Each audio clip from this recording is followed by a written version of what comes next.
Bonjour, aujourd'hui nous allons parler de la nécessité de la parole de Dieu. Pourquoi la nécessité de la parole de Dieu? La parole de Dieu, c'est la Bible. Mais la Bible, le plus souvent pour beaucoup de personnes, ce n'est qu'un livre là où on raconte des histoires, là où on veut se remémorer un peu Jésus-Christ en fait. Lui, ce n'est qu'un truc historique. Ce n'est qu'un livre qui est déjà dépassé ou voilà, c'est un livre pour les personnes qui veulent connaître la foi, mais pas plus en fait. Mais je voudrais vous dire le contraire. La parole de Dieu qui se trouve dans la Bible n'est pas un simple livre, c'est quelque chose de très important. Par la parole de Dieu, tu peux changer toute ta vie, ton existence, ta vie en elle-même peut changer de dimension en fait. La Bible nous dit dans Hébreux 4, 12 que la parole de Dieu est plus efficace qu'une épée à double tranchant.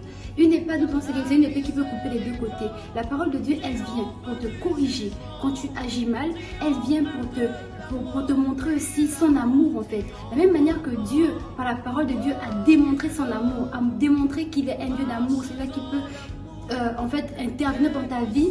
De la même manière, il vient te montrer en fait le côté mauvais dans ta vie en fait.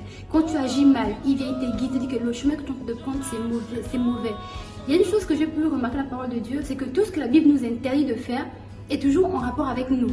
Le plus souvent on se dit mais Dieu nous demande par exemple, je prends un exemple, de ne pas, pour les jeunes filles, de ne pas sortir avec un homme avant le mariage. De fois on se dit oui c'est trop abusé tout ça, mais remarquons que quand une fille sort avec un homme avant le mariage, si elle vient à tomber enceinte, il y a des conséquences.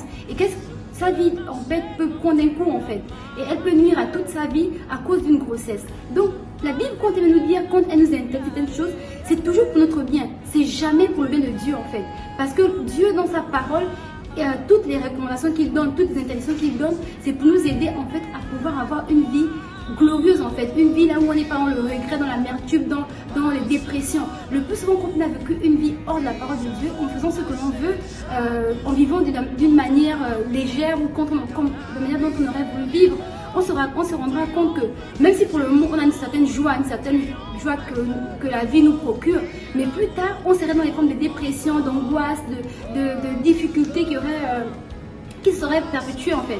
Mais alors que si on aurait dit Seigneur, on veut marcher selon ta parole, on aurait suivi la parole de Dieu en se disant Seigneur, je respecte ce que tu me donnes ta parole, je respecte les principes de la parole de Dieu, on éviterait en fait un grand nombre de catastrophes dans notre vie en fait. Et on pourrait vivre cette vie glorieuse qui plaît à Dieu.